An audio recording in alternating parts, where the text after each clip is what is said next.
Hello po mga katropa, welcome po sa Chef Angel Kitchen. Ngayong araw, magluluto tayo ng isang masarap, budget-friendly at kakaibang bangus recipe. Bangus with tokwa at salted black beans. Kung sawa ka na sa pritong bangus o sinigang, subukan natin itong Chinese style na may alat at sarap mula sa salted black beans. Perfect po ito sa mainit na kanin. Kaya kung excited na kayo, tara, magluto na tayo. So mga katropa, ito na po yung ating mga ingredients o yung ating mga kailanganin sa pagluto po ng salted bangus with tofu. Bangus po ito na hiniwa ko lang po ito ng katamtaman. Nasa sa inyo po yan kung gaano po kalaki ang inyong gusto. Tofu, ito po ay 3 piraso. Hiniwa ko lang po ito ng 2 hiwa. Bawang, sibuyas, kamatis, green onion or spring onion, pang-garnish natin mamaya, oyster sauce, soy sauce, asukal, pang-balance sa alat, at salted black beans na binabad at hinugasan. Gagamitin tayo ng black ground pepper at salt to taste.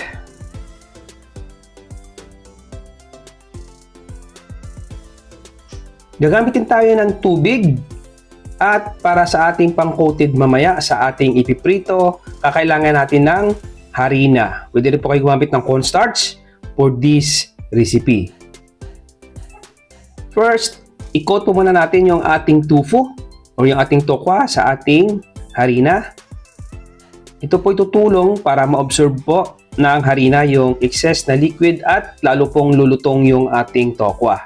Mag-init na po tayo ng mantika sa ating kawali at iprito po natin ito.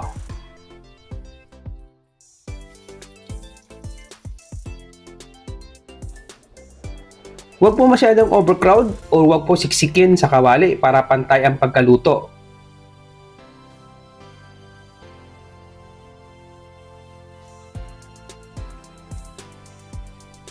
At kapag medyo crispy na sa labas, alisin at itabi. Mamaya, sipsipin ito ang masarap na sarsa.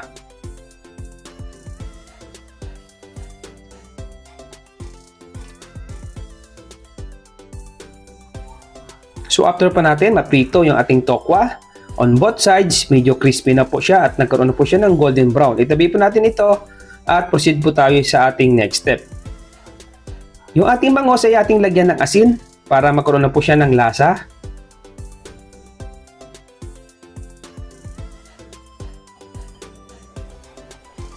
And then, i-dredge po natin ito sa ating harina o cornstarch. Ang purpose po nito para hindi po siya tumilamsik habang ito po ay ating piniprito.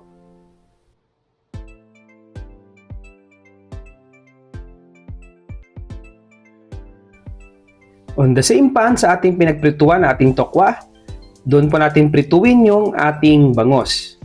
So guys, makakatulong po yung pag-dredge po sa harina or sa cornstarch ng ating bangus para ito po ay hindi po masyadong tumilamsik at maiwasan po natin ang mapaso. Pag nag-golden brown na po yung kabilang side ng ating bangus, ito po ay ating i-flip at prituin po natin yung kabilang side. Hintayin po natin ito hanggang mag-golden brown din po at maluto po ang ating bangus.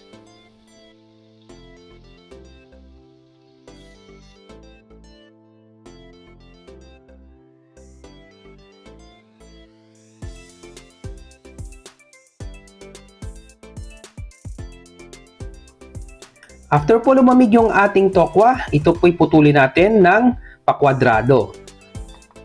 Yung ginawa ko po dito, ganyan na po kaliliit yung hiwa ko. Nasa sa inyo po yan kung gaano po kalalaki yung gusto nyo pong hiwa sa inyong tokwa.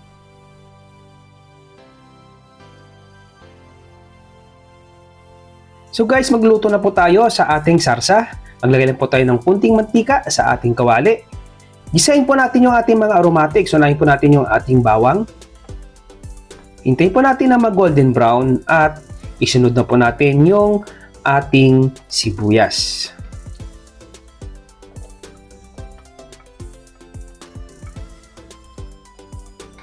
So patuloy po natin itong gisahin hanggang mag-translucent yung ating sibuyas bago po natin ilagay yung ating kamatis. So igisa po natin ito para lumabas po ang lasa.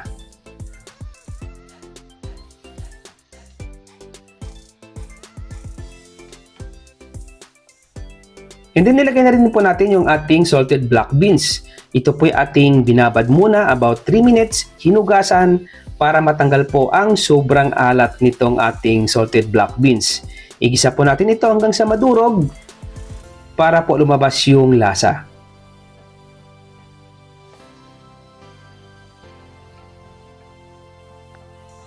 After po natin magisa yung ating black beans, ilagay na po natin yung ating soy sauce at yung ating oyster sauce. Isama po natin ito sa pagigisa para lumabas din po ang lasa. And then, maglagay po tayo ng tubig.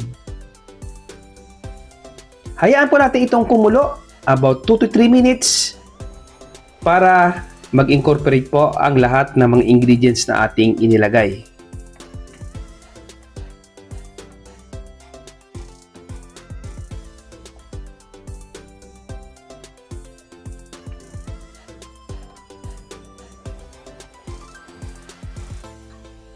After 2 minutes, ilagay na po natin yung ating asukal para mag-balance po yung lasa ng ating sarsa. And then, tikman po natin para makapag-adjust po tayo ng mga seasoning.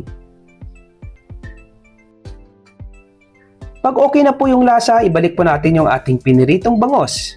Ito po yung ating lulutuin pa ng about 2 minutes hanggang medyo lumapot po yung ating sarsa.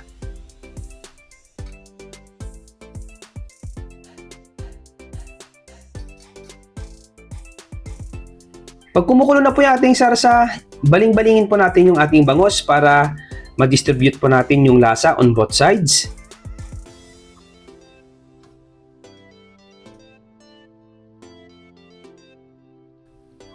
Pwede rin po nating spoon over yung ating sarsa sa ating bangos para sumipsip po at pumasok sa loob ng ating bangos yung lasa ng ating sarsa.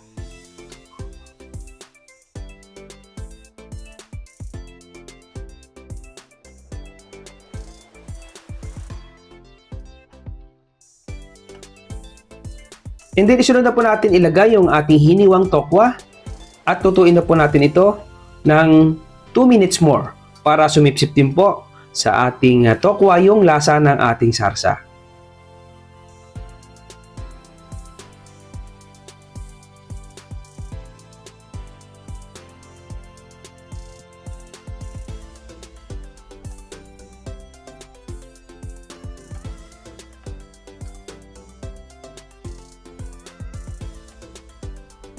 So after a few minutes, ilagay na po natin yung ating hiniwang sibuyas. Hiniwa po natin ito ng pabilog. Ang ginamit ko po dito ay white onion para medyo manamis-namis ang lasa.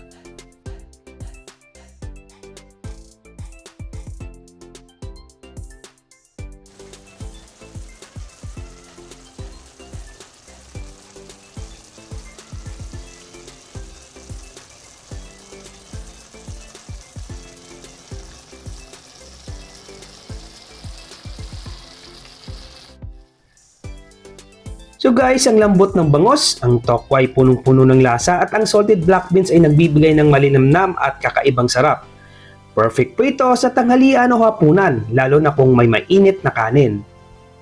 Kung nagustuhan nyo ang recipe na ito, huwag kalimutang i-like ang video. Mag-comment kung ano pa ang gusto nyo pong lutuin natin. Mag-subscribe sa Chef Angel Kitchen. Maraming salamat sa panonood mga ka-kitchen. See you next cooking video. Ako po si Chef Angel nagsasabi sa inyo, mag-ingat po kayo palagi and God bless!